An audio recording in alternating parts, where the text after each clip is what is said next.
Hello, Freddie. Hi to you from Mountain View, Silicon Valley. Hi, welcome back. It's been a little while. Apologies to our listeners.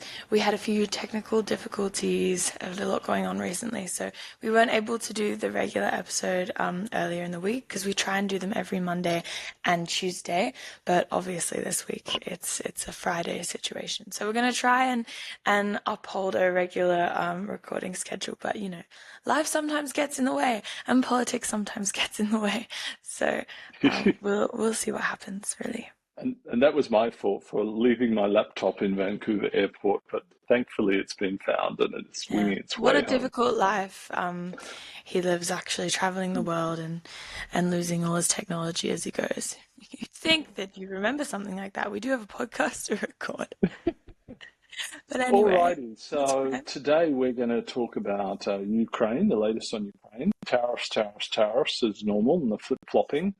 The stock market correction, which is happening now. Canada. I want to talk a little bit about Waymo. I took my first driverless car ride the other day in San Francisco. And then Australia, working from home's becoming politicized, which is really interesting. And then finally, we'll end with wombats, international incident. All right. Okay, so we're going to start with tariffs, yeah? Ukraine. Oh, Ukraine. Okay. Oh, God. A lot of things to say. I'd like to start with, okay, so we all remember the press conference, obviously, that happened about Hmm. 2 weeks ago. And remember how Donald Trump completely verbally harassed Ukraine for not having the cards, when obviously the US is in the position to be dealing the cards to most countries. So it's quite interesting thing to say. But I've heard a lot of criticism specifically of that because it's very well known that Ukraine does have the cards and that Ukraine was in the midst of a minerals deal, of signing a minerals deal with the US. That's why Zelensky was even in the White House in the first place.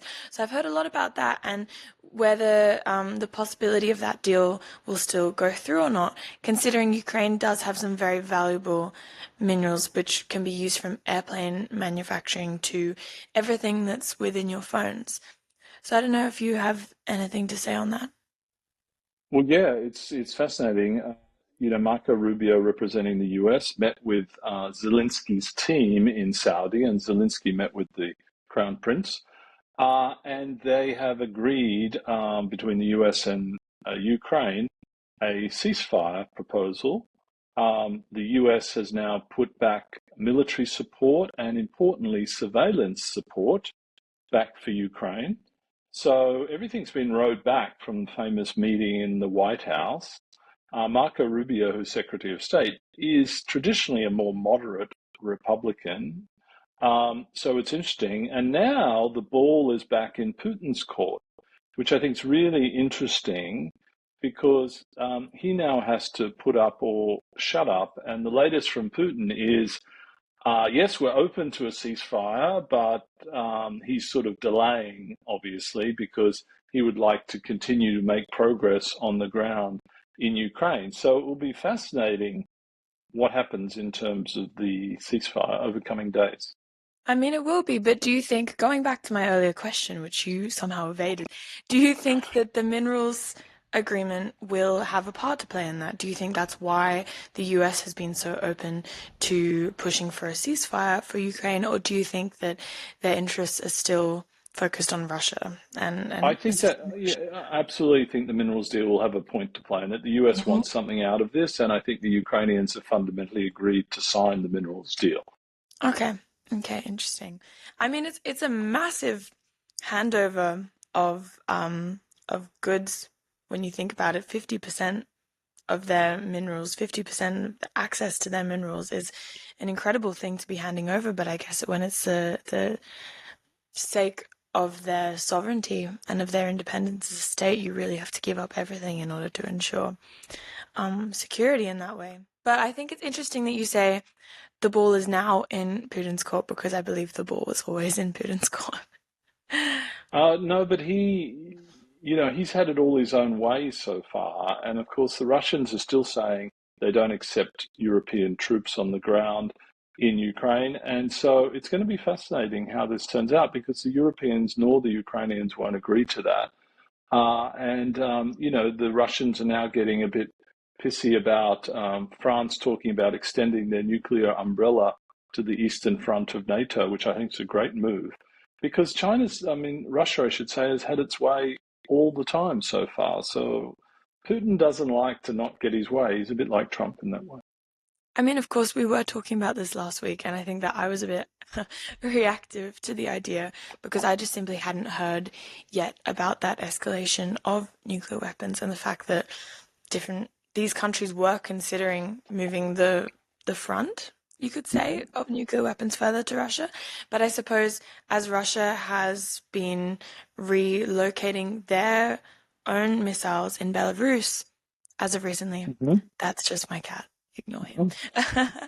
In Belarus, as of recently, you really have to do something to counteract that. Otherwise, you're just waiting for them to launch an attack with absolutely no defenses. Well, So it's quite interesting. Sorry, it is interesting, Freddie, and France has always taken a more independent stance from the US, even from the days of Charles de Gaulle, the former premier of France, president of France, that they were not wanting to be part of the US system. And so, in a sense, they're more able to take leadership from a European point of view and bring the Europeans together because they had that somewhat more independent military and defense and nuclear deterrent. Yeah, I mean, that's very true. They are the European country that has the most nuclear plants, I believe. Yeah. Nuclear In terms weapons, of missiles, nuclear weapons, and maybe, but nuclear power also as well. nuclear Mm-hmm. plants for nuclear power. So they're really dependent on it, and it forms the basis of who they are as a country, you could even say. But sorry, my cat is just distracting me a little. Maybe he needs to be locked in a different room next time when I'm doing the podcast because It's rather entertaining.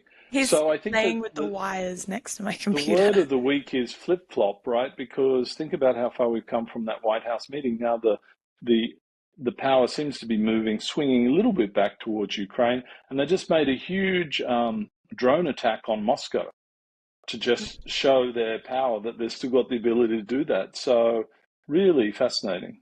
Well, yeah, definitely. I mean, it's also fascinating, all of this talk of nuclear weapons, it really comes back down to NATO and this idea of an alliance between these countries, and where is the real evidence that there is an alliance and support? And what is the likelihood now of Ukraine joining NATO? Is that necessary? Can France and the other European countries still back up Ukraine sufficiently without them joining NATO? Without them having a responsibility? There's a lot of questions around that. And obviously, Trump has been completely, brushing off the idea of Ukraine joining NATO. Every time he's asked that question, he goes, "Oh, well, we all know the answer to that question." So obviously his answer is no, that's not even a real option. So it'll be interesting to see how the West bows down to Russia in this sense, and if they don't push it any further. I don't think they'll bow down, Freddie. I think the Europeans now have some wind in their sails, and I think they're not going to agree to that. So should we move on to the flip-flopping of tariffs? Yes, we shall. We shall. That's all we ever seem to hear about recently. But of course, lots of numbers in that, a big numbers game. But yeah, let's get into it. So latest news, I will say, that only came out, I think, 20 minutes ago or something like this, is all the updates that have been happening on European tariffs. So obviously Trump posed tariffs against European goods, and then the Europeans did retaliatory tariffs on such goods like car manufacturing, bourbon, and a few other things. And so now Trump has raged the idea of taxing his precious alcohol imports into America. He's absolutely raged at that. So he has now suggested a 200% retaliatory tariff on European alcohol imports Right, into so wine and America. all sorts of stuff, yeah, and spirits. 200%. Hmm. No, it's out of control. It's just crazy. Every day there's a new change. of course, the aluminium and steel tariff went global. And of course, Dutton and the opposition are blaming Albanese for that, which is rather ridiculous given there was no exceptions given to any country in the world. And this Yeah. lame discussion in Australia about, oh, he should have flown to the US. I actually think that's the worst thing Albo could have done, right? You shouldn't sort of bend your knee to Trump. You should just be clear on your communications and firm and not have to go there and subjugate yourself to him. I mean, of course, wouldn't you say in any sort of relationship, if someone's not answering your calls and it's because they don't have much respect for you, you don't then show up at their door. Yeah, agreed. You wait till they gain that respect and realize that they have to talk to you because it's a necessary thing to do. So, yeah, that's remarkable. And it's just the fact that people are even comparing what Malcolm Turnbull did, where he garnered an exemption for Mm-hmm. Australia in Trump's first term, to what Albanese is attempting to do now is ridiculous because obviously it's such different situations. Like the world has changed so much, the trade landscape has changed so much. Obviously, the Trump administration is a much fiercer beast than it was the first time round. So it's so naive to even think about comparing those two things. And Dutton has nothing to stand on, no legs to stand on. The fact that he just says, "Oh, I would have secured a deal if I was in Parliament." Oh, well, good on you. Try and secure a deal then. What's stopping you? Go have I a mean, chat, the like two most ScoMo did. the two most recent people, Zelensky, that didn't go well, and now the Prime Minister of Ireland went there, and again, it got given a super hard time by Well, Trump. I mean, Ireland is very progressive in a lot of senses. No, but they have Um, really competitive taxation. So much of the US pharma industry and tech industry have their headquarters in Ireland. And Trump is pissed off that many of them should be onshore in the US. And he was giving them a hard time. And it's not your fault, it's the EU's fault, and blah, blah, yeah. blah. Exactly. I mean, you don't want to mess with the Irish. I mean, a large majority of American population have descended from Irish people. Yes. So you got to be careful with that. This is like your entire country is built off the backs of Irish people. You don't want to mess with them. Well, being in the US the last few days, and now the stock market's correcting, there's an absolute correction in the stock market today, down again. And I mean, this in the is going to, last week, let's just say this one statistic, the US stock market has lost 4 trillion. Mhm. 4 trillion. What a number.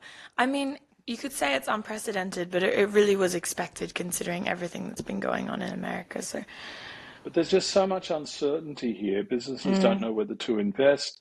Nobody knows what's going on with the tariffs. It's chaos. It's real chaos. And I think it's going to come back to bite Trump and it's going to come back to bite America. Well, I think it's interesting. That's where you can see the comparison between a traditional right-wing government, even a traditional dictatorship, in the sense that maybe there's some logic behind what they're doing, even if it Hmm. seems really conservative and traditional. But there's generally some logic. It's not just unpredictable bullshit. Yeah, Whereas the US is just doing unpredictable bullshit. There's no real rhetoric for it.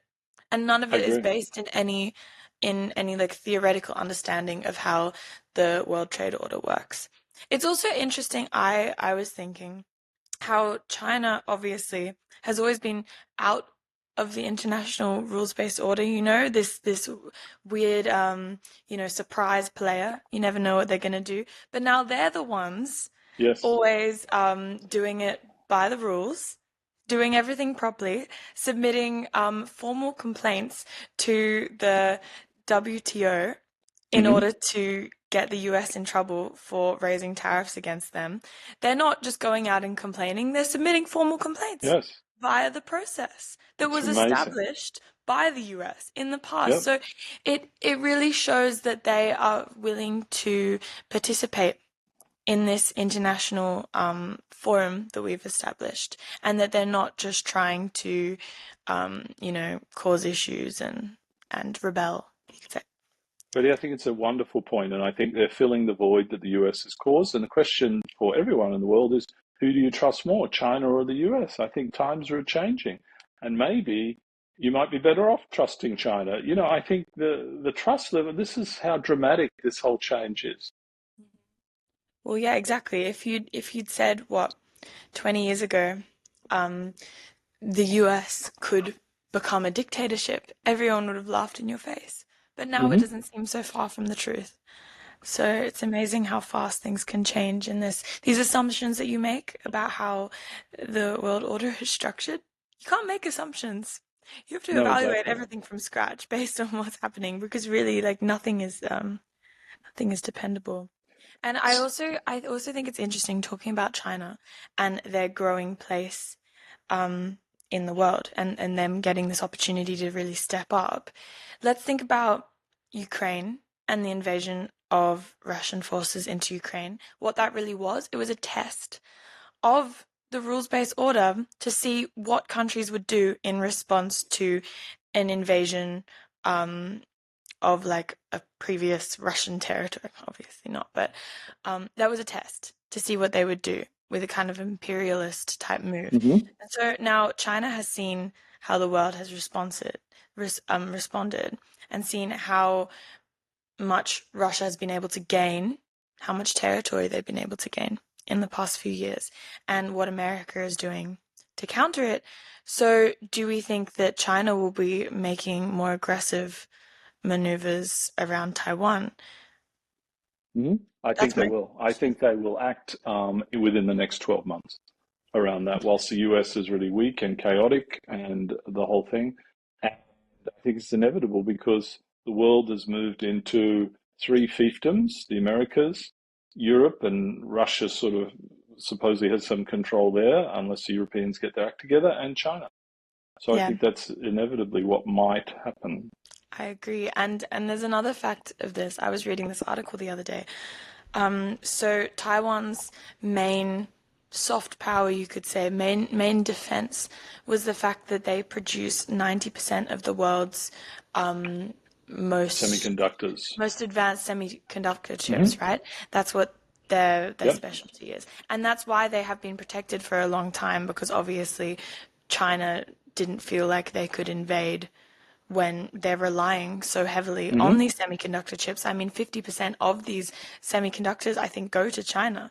Hmm. But in recent years, as everyone's, eyes have been turned to Ukraine and, Chinese military ships in the ocean outside Australia and all of that, people have forgotten about these semiconductor chips. And the US has been investing in other countries that produce Yep. semiconductors. So has China. Nearly every country across the world is slowly positioning itself away from Taiwan in that way. So that every day they lose more of their power Hmm. and more of their cards in that That's arena. So true. it's quite scary. It will get to the point where we're not depending on them for that. And then what do they have left? It's true. It's a very interesting thing. So, Freddie, I also spent some time in Canada, and there's been a lot of changes there. Mark Carney, the former governor of the Bank of Canada and Bank of England, is now the leader of the Liberal Party. He achieved almost 90% of the vote amongst the Liberal Party, which is an astounding achievement. And soon he will call an election in Canada, and he's against the right wing. And the right wing party sort of fashioned themselves on Trump, and they're neck and neck now. So this is a very interesting thing. One of the most global liberal people in the world, Mark Carney, very smart, and I think he'd be wonderful for Canada during this period, and also perhaps wonderful for the liberal world because he could get these various middle powers together to have one voice against the US. So it's fascinating what's happening, this quick change. They were down 20 points on the Conservatives, and now they're neck and neck. I mean, yeah, I think it's really interesting that they're still even neck and neck, though, considering the anti-Americanism that's been happening in Canada and the anger that is being felt around the country against Trump and against the tariffs and against everything they're doing. So it's bizarre to me that the right wing still has as much sway and popular The support as reason they do. is, the reason is, I'm told, they're still angry with the Liberal Party because of the inflation and the housing issues, and they say Mark Carney was the economic advisor to Trudeau, so he's somehow linked a little bit. That's why it's not more dramatic, right? Okay, So it's understandable. fascinating. So watch this space in terms of Canada. Yeah. I mean, it's definitely fascinating because you think about Mark Carney, he hasn't been, obviously, he's been the governor of the Bank of Canada and the Bank of England, but his jobs have been very international. He's worked in multinational companies Yes, most of his life. I think he worked for Goldman Sachs for yes. 15 years or Hmm. something like this.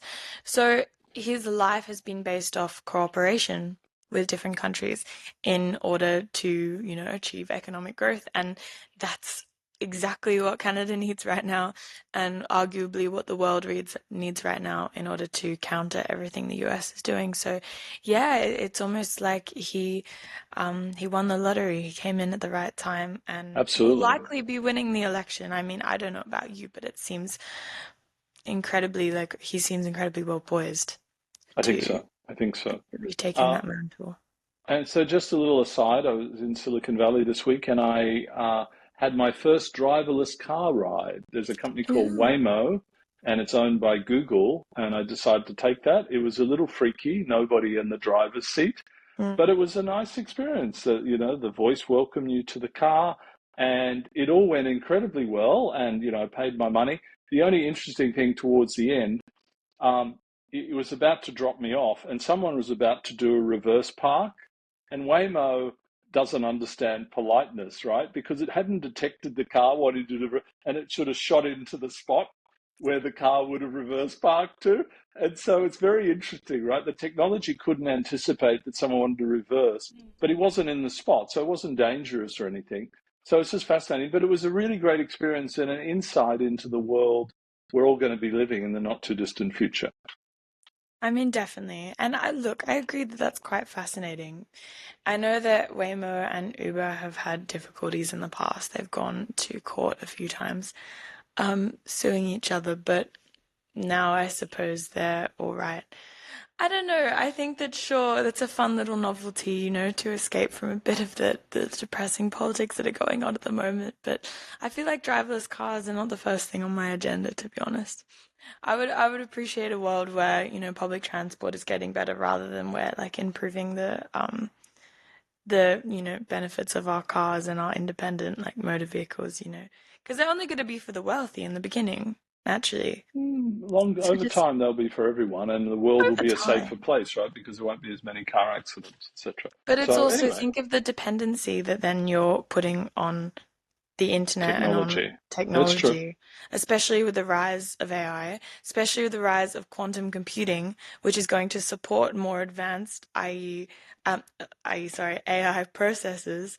Think Yep. of how powerful these formulas, these algorithms can become. Well, I'm almost finished the book you gave me, 2062, and it is rather scary, the rise of drones and AI and everything. So I'll Maybe give we'll that back talk to you about when I'm that in a back. future episode, so you guys Absolutely. get excited about that. And the But other it's been thing, great. Oh, you have one more thing sorry, to say? Go on, sorry, go on. go ahead. There you go. No, no, go. No, I was going to I go was on to a gonna new end topic. the thing, so you go on to the new topic. Oh, okay. The last topic I wanted to talk about was the fact that working from home has been somewhat politicized in Australia. The Mm. coalition is saying, oh, they want all public servants back to work 5 days a week. I mean, I just find it so backward and archaic, and it's so lacking in understanding of the way people work. It just astounds me. I don't know what you think about it, Freddie. I mean, I just think that the coalition are not very accepting of anyone who is dealing with other things in their life. They're very traditional. They don't understand how much this could benefit even them. I mean, Yeah. surely all the people who vote for the coalition are of the older generation who would greatly benefit from being able to work from home and do greatly benefit from being able to work from home. So is there a possibility that they're actually alienating voters by putting this stance out into the world? I'm not sure. But yeah, it just feels like another random grab for votes, because it's really insensitive to the fact that people have disabilities, people have like tragedies in their family lives happening, People people have have busy so much to lives, and deal yeah, with yeah. that they can't always be in at work. And if they get the Hmm. job done, why does it matter? If they get the I job couldn't done, the economy improves, the company goes well, what's the problem? I couldn't agree more, Freddie. It's just rather stupid. And let's end, Freddie, with wombat diplomacy. What did you think of all the drama of the See. influencer stealing the baby wombat from the mother. That was pretty awful. I mean, all I have to say, I get a bit sick of all these young Americans coming over to Australia and be like, forget about the American dream. Come and enjoy the Australian dream. It's amazing. And then they like have their silly little montage of a few clips of Bondi icebergs and a few clips of them going on runs in the morning. And I'm like, okay, great. Good for you. But look, you need to worry about what's going on in your own country first. You just come over here and start messing things up. We don't want to become another America. We're nothing like America. We don't need hunting influencers coming into our country and taking baby wombats. I That's agree. And Albo had a great step too response. far. He said, let them try and take a baby alligator or crocodile, I should say, crocodile, and see what happens, right? Yeah, that's hilarious. I hope that wombat has some kind of weird disease that this woman is gonna get because it's just, it's It's just funny. so unnecessary. Like, I just don't want to have any connection to the US that we don't have to have. And especially considering the current government, the Albanese government, has been taking up a much more defensive stance against the US Hmm. as of recent weeks. You know, let's defend ourselves against these hunting influences as well. I agree. Well, Freddie, Yeah. lovely speaking to you. Thanks for listening, everyone, and we will see you again next week. Okay. Bye, everyone. Bye.